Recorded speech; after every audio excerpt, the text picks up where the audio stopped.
तीर्थपुण्यकास्तत्रं श्रीगौवास मीनुदेवी प्रवक्ष्यामि पूजिकास्तत्रमुत्तमं येन मन्त्रप्रभावेन जपा शुभो એનું નામ ગેલેક્સી ગ્રેસી નામ છે. सीताराम बाबाच्या आश्रमामध्ये आपण आलेलो आहे. नर्मदेच्या पवित्र तटावर ही मा नर्मदा उत्तर वाहिनी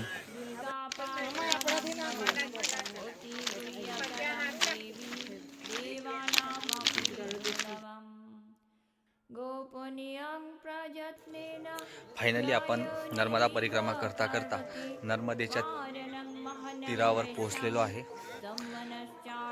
आमच्यासोबत मागे प्रॉपर तसे पुण्याचे असलेले आणि सध्या अहमदाबाद येथे सेवा देत असलेले आदरणीय सुनील महाराजजी आहेत.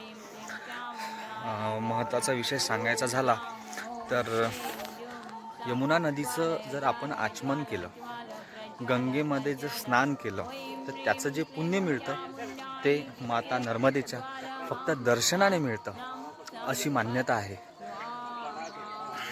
नर्मदा परिक्रमा जी असते ती प्राचीन काळात मार्कंडेय ऋषींनी चालू केली होती अशी मान्यता आहे. तशी पूर्ण जर नर्मदा परिक्रमा करायची असेल तर 2750 किलोमीटरच्या आसपास ती 3-3.5-4 महिन्यामध्ये सर्वजण ज्यांना पूर्ण करायचे असेल ते करू शकतात. परंतु चैत्र महिन्यामध्ये गुढीपाडव्याच्या सुरुवातीपासून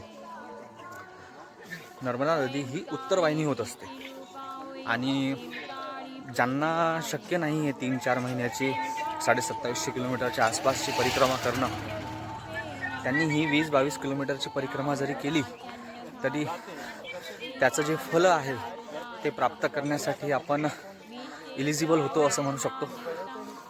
आपण त्या फळाच्या अपेक्षेने परिक्रमा नाही करत आहे, परंतु आध्यात्मिक ज्या गोष्टींचं महत्त्व आहे, ज्याचं आपण वाचन केलेलं आहे, पुराणामध्ये त्यांचं नोंद आहे आणि आपले जे ज्येष्ठ लोक आहेत त्यांनी त्याचं महत्त्व सांगितलेलं आहे. तर आपण त्यांना अनुसरून ज्या काही चांगल्या गोष्टी निसर्गातून आपल्याला घेता येतात त्याचा आपण नक्कीच अनुभव घ्यायला हवा. नर्मदे हर हर हर महादेव.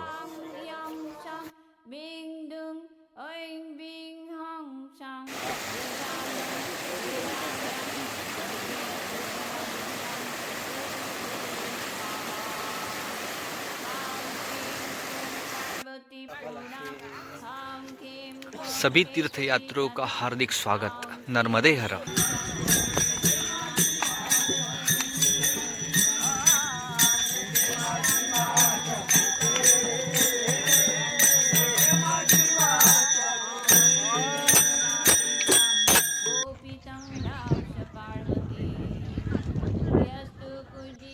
नमस्कार मंडळी, पवित्र अशा नर्मदा माईमध्ये स्नान झालेलं आहे. सूर्याला जल अर्पण करून आम्ही आता पुढच्या प्रवासाच्या दिशेने निघालेलो आहे.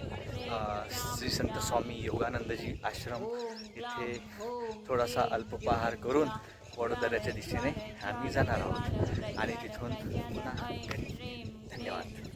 हो